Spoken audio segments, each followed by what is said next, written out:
అంటే నెలకు దాదాపుగా 10,000 కోట్ల రూపాయలు అప్పు తీసుకొస్తున్నారు మీరు. మరి 10,000 కోట్ల రూపాయలు ఏడిపోయినట్టు? మీరు కనీసం మహిళలకు 2,500 ఇస్తలేరు. రుణమాఫీ ఇంతవరకు సంపూర్ణంగా కాలేదు. రైతు బంధు సంపూర్ణంగా కాలేదు.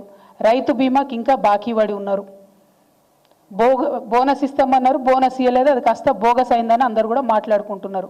ఇట్లా ఒక్కొక్కటి లెక్క పెట్టుకుంటా పోతే నిన్నగాక మొన్న మీరు చేనేత మిత్రుల దగ్గరికి పోయినరు, వాళ్ళకి ఇవ్వాల్సిన బీమా డబ్బులు కూడా మీరు కడతలేరు. మొన్న మహిళల దగ్గరికి పోయినరు, మహిళలకు ఇస్తా అని చెప్పినటువంటి ఏ విషయం కూడా మీరు ఇస్తలేరు. మరి ఈ డబ్బులన్నీ ఏడికి పోతున్నట్టు? కేసీఆర్ గారు అప్పు తీసుకొచ్చిరు అని బదనాం చేసిరు. ఇవాళ మేము కేసీఆర్ గారు తీసుకొచ్చినటువంటి అప్పుకు మీకు న్యాయ పైసతో సహా లెక్క చెప్తాం. మరి మీరు కూడా మీరు ఈ 1,50,000 కోట్లు తీసుకొచ్చిరు, దానికి లెక్క చెప్పాలని చెప్పి నేను డిమాండ్ చేస్తూ ఉన్నా. కేసీఆర్ గారు మొత్తం 10 ఏళ్లలో తీసుకొచ్చిన అప్పు ఎంత అంటే, ఇది కూడా ఆర్బీఐ రికార్డే, నేను చెప్పే కవిత్వం కాదు. అప్పు ఎంత అంటే 3,89,000 కోట్లు. దాంతోపాటు మనం గ్యారంటీలు ఇస్తాం కార్పొరేషన్లకు ప్రభుత్వంగా, అది మరొక 38 కోట్లు, అంటే 38,000 కోట్లు. మొత్తం కలిపి 4,30,000 కోట్ల రూపాయలు కేసీఆర్ గారు అప్పు తీసుకొస్తే ఒక్క కాళేశ్వరంకే 90,000 కోట్లు మేము ఖర్చు పెట్టినాం. అది కాకుండా ఇతర మొత్తం ప్రాజెక్టులకు, పెండింగ్ ప్రాజెక్టులకు, రిజర్వాయర్లకు, చెరువులకు, మైనర్ ఇరిగేషన్, మేజర్ ఇరిగేషన్ అన్నీ కలుపుకుంటే 1,37,000 కోట్లు వాటి కోసం పెట్టడం జరిగింది. మిషన్ భగీరథ మీద 37,000 కోట్లు పెట్టడం జరిగింది. మొత్తంగా అగ్రికల్చర్ అంతా కూడా, వ్యవసాయం అంతా కూడా చూసుకుంటే 30,000 కోట్లు రుణమాఫీ చేసినాం. అట్లానే ఫ్రీ కరెంట్ రైతులకు ఇవ్వడానికి 36,000 కోట్ల రూపాయలు ఖర్చు పెట్టినాం. రైతు బంధుకు 73,000 కోట్లు ఖర్చు పెట్టినాం. రైతు బీమాకి 6,892 కోట్లు ఖర్చు పెట్టినాం.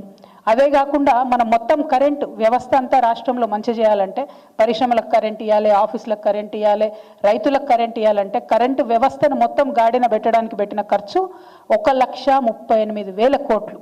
అదేవిధంగా ఆరోగ్యం మీద పెట్టినటువంటి ఖర్చు 61,000 కోట్లు. సంక్షేమం మీద కేసీఆర్ గారు పెట్టినటువంటి ఖర్చు 10 ఏళ్లలో 2,83,000 కోట్లు.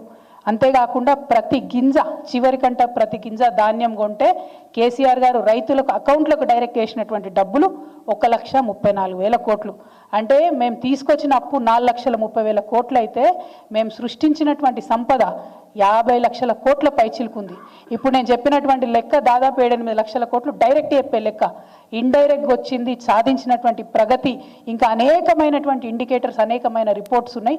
వాటన్నిటి ప్రకారం కేసీఆర్ గారు తీసుకొచ్చిన అప్పు 4,30,000 కోట్లు అయితే, సృష్టించినటువంటి సంపద 50 లక్షల కోట్లు. అంతేకాకుండా ఇవాళ ఒక మాట ఉంటుంది, జనరల్గా ఏదైనా వ్యవస్థ, ఇల్లు, ప్రభుత్వం, రాష్ట్రం, దేశం ఏది నడిపినా కూడా మనం తీసుకొచ్చినటువంటి అప్పు ఎంత ఉంది, దాని నుంచి మనం సృష్టించినటువంటి సంపద ఎంత ఉందనే పారామీటర్ ఉంటుంది.